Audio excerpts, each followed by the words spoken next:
ഒരു യുദ്ധമുഖത്ത് ഒരു രാജ്യം അവരുടെ സൈനിക ബലം വർദ്ധിപ്പിക്കുകയാണെങ്കിൽ അത് തീർച്ചയായും വരാനിരിക്കുന്ന തയ്യാറെടുപ്പിന്റെ സൂചനയാണ്.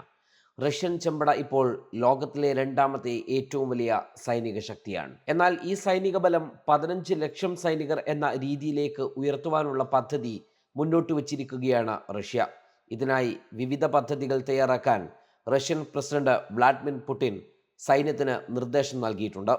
ചൈനയ്ക്ക് ശേഷം ലോകത്തിലെ ഏറ്റവും വലിയ റിസർവ് സൈനിക യൂണിറ്റാണ് റഷ്യ ഉദ്ദേശിക്കുന്നത്. സർക്കാർ ഔദ്യോഗിക വെബ്സൈറ്റിൽ പ്രസിദ്ധീകരിച്ച പദ്ധതി ഡിസംബർ 1 മുതൽ പ്രാബല്യത്തിൽ വരും എന്നും അറിയിച്ചിട്ടുണ്ട്. സായുധ സേനയുടെ മൊത്തത്തിലുള്ള എണ്ണം 2.38 ദശലക്ഷം ആളുകളായി വർദ്ധിപ്പിക്കുമെന്ന് അതിൽ പറയുന്നു. ഒരു പ്രമുഖ സൈനിക വിലയിരുത്തൽ കേന്ദ്രമായ ഇന്റർനാഷണൽ ഇൻസ്റ്റിറ്റ്യൂട്ട് ഫോർ സ്ട്രാറ്റജിക് സ്റ്റഡീസിന്റെ കണക്കുകൾ പ്രകാരം അത്തരം വർധനവ് റഷ്യയെ അമേരിക്കയെയും ഇന്ത്യയെയും അപേക്ഷിച്ച് കൂടുതൽ സജീവമായ യുദ്ധസൈനികരെ വാർത്തെടുക്കുകയും വലുപ്പത്തിൽ ചൈനയ്ക്ക് പിറകിൽ 2ാം സ്ഥാനത്ത് എത്തിക്കുകയും ചെയ്യും.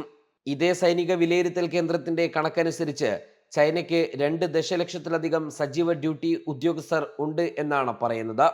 2022 ഫെബ്രുവരിയിൽ ഉക്രൈനിലെ സമ്പൂർണ്ണ അധിനിവേശം ആരംഭിച്ചതിനു ശേഷം പുടിൻ 3ാം തവണയും സൈന്യത്തിന്റെ എണ്ണം വിപുലീകരിക്കുന്നതിനെ കുറിച്ച് ഉത്തരവ് മുന്നോട്ട് വെച്ചിരുന്നു.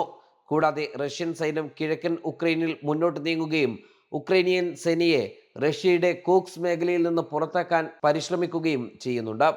ജൂണിൽ ഉക്രൈനിലെ പോരാട്ടത്തിൽ ഏർപ്പെട്ടിരിക്കുന്ന സൈനികരുടെ എണ്ണം ഏകദേശം 7 ലക്ഷമാണെന്ന് പുടിൻ പറഞ്ഞു.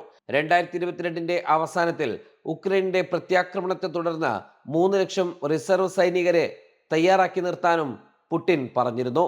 താരതമ്യേന ഉയർന്ന വേതനം നൽകി സന്നദ്ധ സൈനികരെ റിക്രൂട്ട് ചെയ്യുന്നതിനെ റഷ്യ പ്രാവർത്തികമാക്കാൻ പോവുകയാണ് എന്നാണ് പുറത്തുവരുന്ന റിപ്പോർട്ട്.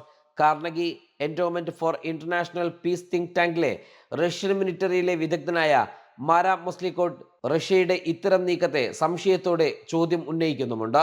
ഇങ്ങനെ സജീവമായ സൈനികരുടെ വർധനവിനു വേണ്ടി ബിൽ പാസാക്കാൻ മോസ്കോ തയ്യാറാണോ എന്നാണ് അദ്ദേഹം ചോദിക്കുന്നത്. 1.5 മില്യൺ എന്ന വലിയ സേനയെ അണിനിരത്താനുള്ള വഴികളുണ്ട്. പക്ഷേ അവർക്ക് ആവശ്യമുള്ള സൗകര്യങ്ങൾ ഏർപ്പെടുത്താൻ റഷ്യക്ക് ഈ സാഹചര്യത്തിൽ കഴിയുമോ എന്നാണ് ഇവർ ചോദിച്ചത്. ഈ ആവശ്യം നിലനിർത്താൻ പ്രതിരോധ ബജറ്റ് റഷ്യ ക്രമാതീതമായി വർദ്ധിപ്പിക്കേണ്ടതുണ്ട്.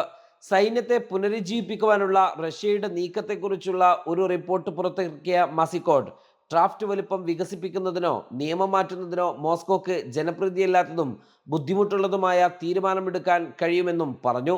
റഷ്യയെ സംബന്ധിച്ചിടത്തോളം സൈന്യത്തിൽ പുതിയ ആളുകൾ വരുന്നത് ഒരു പ്രയാസമുള്ള കാര്യമല്ല.